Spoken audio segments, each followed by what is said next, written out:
बेटे अबान की हुई मौत तो टूट गई साइस्ता, पहले ही एक बेटे और पति को खोया था, अब छोटे बेटी की गई जान। क्या सच में हुआ हादसा या रची गई साजिश? अतीक के समर्थक कह रहे हैं होनी चाहिए जांच, एक्सीडेंट के दौरान क्या हुआ, अब चौंकाने वाली सच्चाई बाहर। जानिए अबान के साथ क्या हुआ था। एक माँ के लिए इससे बड़ा दर्द और क्या होगा कि 2.5 साल के भीतर उसने अपने पति, देवर और एक जवान बेटे के बाद अब अपने सबसे छोटे बेटे को भी हमेशा के लिए खो दिया। झांसी कानपुर हाईवे पर हुए एक कार एक्सीडेंट में अतीक अहमद के सबसे छोटे बेटे अबान अहमद मौके पर मौत हो गई। इस खबर को सुनकर पिछले 2.5 साल से फरार चल रही अतीक की बेगम शाइस्ता परवीन के बुरी तरह टूट जाने और रोने की खबरें सामने आ रही है। लेकिन इस मौत ने उत्तर प्रदेश की सियासत में एक नया भूचाल ला दिया है, जिसे देखकर सपा प्रमुख अखिलेश यादव भी दंग रह गए हैं। अतीक के समर्थक अब खुलेआम सोशल मीडिया पर सवाल उठा रहे हैं कि यह सिर्फ एक हादसा या फिर इसके पीछे कोई बड़ी खूनी साजिश रची गई है।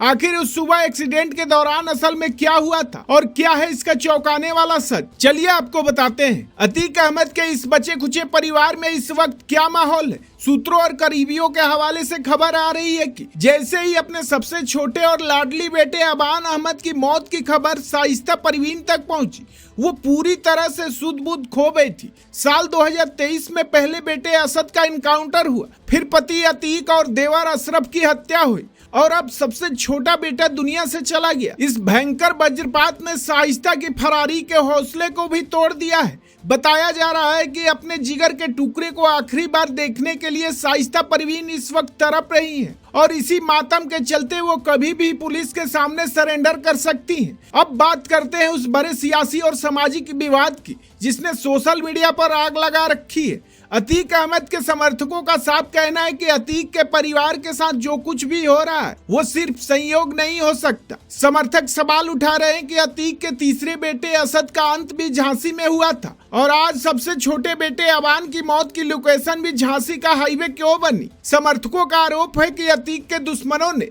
बड़ी चालाकी से इस एक्सीडेंट को अंजाम दिया है ताकि इस कुनबे का नामो निशान हमेशा के लिए मिटाया जा सके। इसी को लेकर समर्थक अब इस पूरे मामले की उच्च स्तरीय जांच कराने की मांग कर रहे हैं।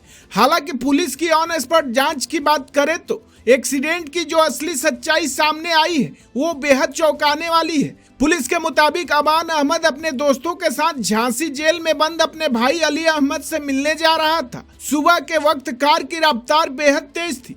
जैसे ही गाड़ी पूंछ थाना क्षेत्र के पास पहुंची, अचानक हाईवे के बीचों बीच एक आवारा पशु आ गया। ड्राइवर ने तेज स्पीड में स्टीयरिंग मोड़ा जिससे गाड़ी पूरी तरह अनियंत्रित होकर सीमेंट के डिवाइडर से जा टकराई। टक्कर इतनी भीषण थी कि एयरबैग खुलने का भी मौका नहीं मिला और अगली सीट पर बैठे अबान अहमद और उसके दोस्त सोनू की मौके पर मौत हो गई। इस पूरे घटनाक्रम को देखकर समाजवादी पार्टी के मुखिया अखिलेश यादव भी पूरी तरह हैरान है कि कैसे वक्त का पहिया घूमते ही एक रसूखदार परिवार तिनके की तरह बिखर गए। अब सबसे बड़ा सवाल यही है कि क्या दो जवान बेटों को खोने के बाद बेगम शाइस्ता परवीन अपने बेटे के जनाजे में शामिल होने के लिए खुद पुलिस के सामने आएंगी? क्या आपको भी लगता है कि इस हादसे की जांच होनी चाहिए? हमें कमेंट बॉक्स में अपनी राय लिखकर जरूर बताएं।